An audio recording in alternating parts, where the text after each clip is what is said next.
पैगाम को असफल होते देख रहे हैं, क्योंकि लेह में काफ़ी हद तक हिंसा हो रही है, गोलीबारी हो रही है, आगजनी हो रही है। कहीं पे भी ये नहीं कहा गया था कि नतीजे बीजेपी के हक में हो तब स्टेटहुड मिलेगा। उसमें वांगचुक की जिम्मेदारी नहीं है, वो उसमें मुलव्वस नहीं है। लद्दाख से लेकर जम्मू कश्मीर तक स्टेटहुड की लड़ाई अब सड़कों पर उतर चुकी है। कहीं पर तीखे बयान है तो कहीं पर पत्थरबाजी और आगजनी। बीते दिन लगातार लद्दाख में हालात हिंसक हो गए।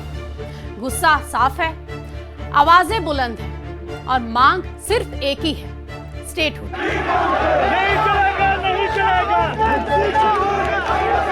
देना होगा, देना होगा। देना होगा, देना होगा।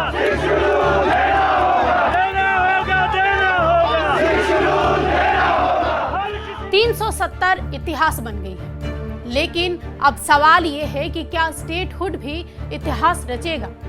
क्या सिर्फ बयानबाजी से हक मिलेगा या फिर सड़कों पर बहता खून ही सुनेगा सत्ता के कानों तक की आवाज?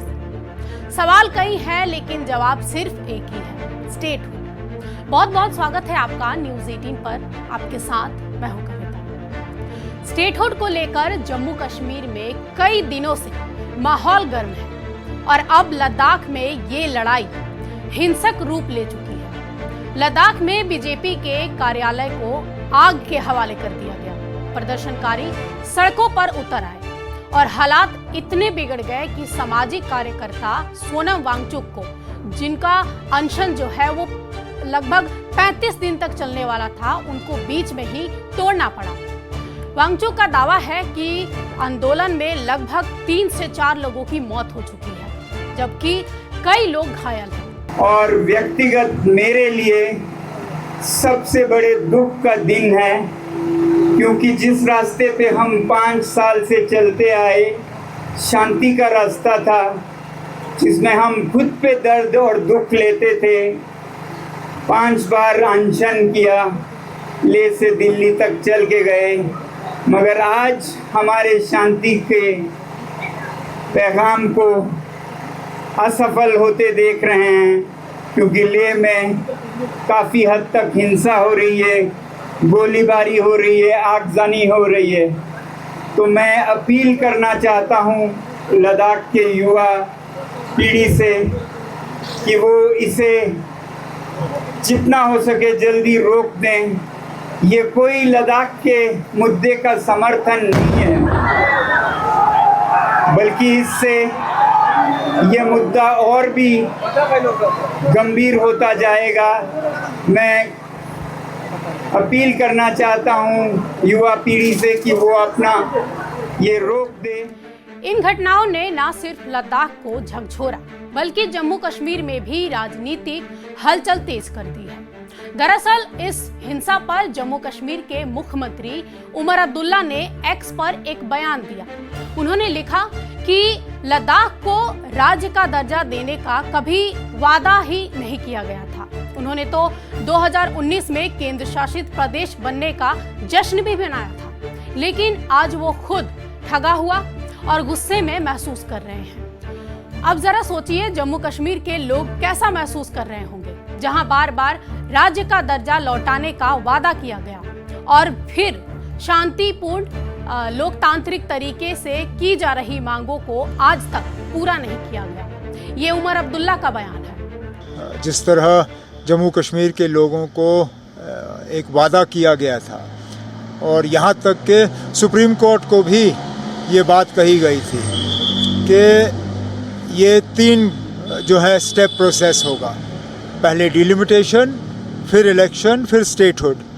डिलिमिटेशन भी हुआ, इलेक्शन भी हुए, लोगों ने बढ़ चढ़ के इलेक्शन में हिस्सा लिया। अब चलिए, बीजेपी की बदकिस्मती वो जीत नहीं पाए, लेकिन उस बात की सज़ा तो जम्मू कश्मीर के लोगों को दी नहीं जा सकती।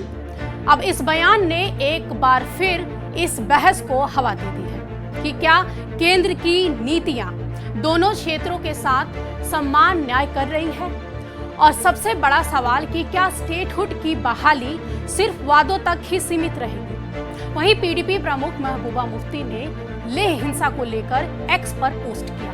उन्होंने लिखा कि किसी भी प्रकार की हिंसा पूरी तरह से निंदनीय है। यहाँ महबूबा मुफ्ती ने सीएम उमर अब्दुल्ला पर सवाल उठाए। उन्होंने कहा कि हमें ये स्पष्ट कर देना चाहिए, जम्मू कश्मीर के संघर्षों को केवल राज्य के दर्जे के मुद्दे तक सीमित करना, जैसा कि उमर अब्दुल्ला ने कहा, ना केवल भ्रामक है बल्कि एक कहीं अधिक गहरी और जटिल वास्तविकता को कमजोर करने का एक जानबूझकर किया गया प्रयास भी है। जम्मू कश्मीर हो या लद्दाख, मुख्य चिंताएं हमेशा सम्मान, अधिकारों और जमीन, नौकरी और साथ ही संसाधनों की सुरक्षा, जिसमें विशेष दर्जे की मांग भी शामिल है।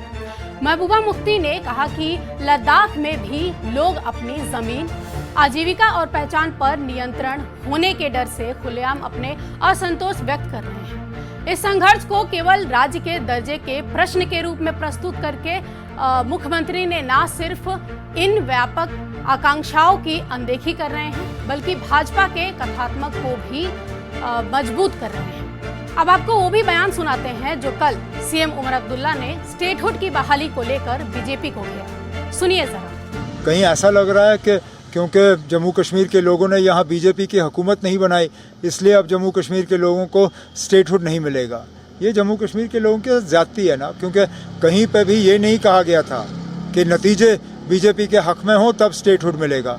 यहाँ बदकिस्मती से अब देखा जा रहा है कि स्टेटहुड और इन चीज़ों की मुखालफत अगर कहीं से हो रही है तो बीजेपी की तरफ से हो रही है। वहीं आज एनसी अध्यक्ष डॉक्टर फारूक अब्दुल्ला ने लद्दाख की मौजूदा स्थिति पर प्रेस कॉन्फ्रेंस की और साथ ही केंद्र सरकार को घेरा। उन्होंने कहा कि लद्दाख के युवा पिछले 4 साल से छठी सूची की मांग कर रहे हैं, लेकिन सिर्फ वादे किए गए और उन्हें पूरा नहीं किया गया। युवाओं ने अहिंसा का रास्ता अपनाया, फिर भी उन्हें नजरअंदाज किया गया। फारूक अब्दुल्ला ने जम्मू कश्मीर का भी जिक्र किया और कहा कि राज्य का दर्जा बहाल करने का भी काम जो है वो अभी अधूरा है। साथ ही उन्होंने गृह मंत्रालय के दावे को खारिज करते हुए कहा कि सोनम वांगचुक को दोषी नहीं ठहराया जा सकता। आज हमारे बच्चों ने वहां पे वांगचुक को साइड पर रख दिया और कहा ये रास्ता नहीं चलेगा, अब रास्ता चलेगा तो जो उनने रास्ता इख्तियार किया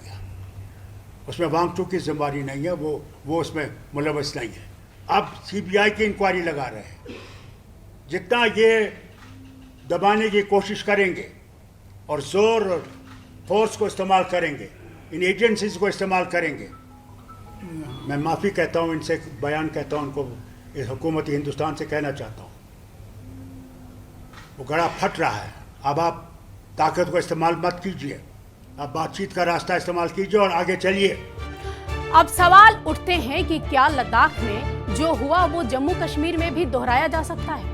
क्या जम्मू कश्मीर के सीएम उमर अब्दुल्ला का बयान जम्मू कश्मीर की जनता की आवाज है? क्या महबूबा मुफ्ती की बातों में वजीद चिंता है या ये सिर्फ सियासत है? क्या केंद्र सरकार दोनों जम्मू कश्मीर और लद्दाख के साथ एक समान व्यवहार कर रही है? सवाल कई हैं, लेकिन जवाब एक ही है, स्टेटहुड।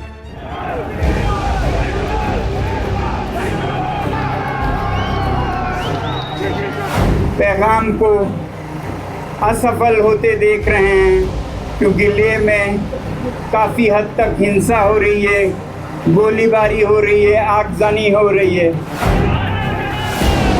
कहीं पे भी ये नहीं कहा गया था कि नतीजे बीजेपी के हक में हो तब स्टेटहुड मिलेगा।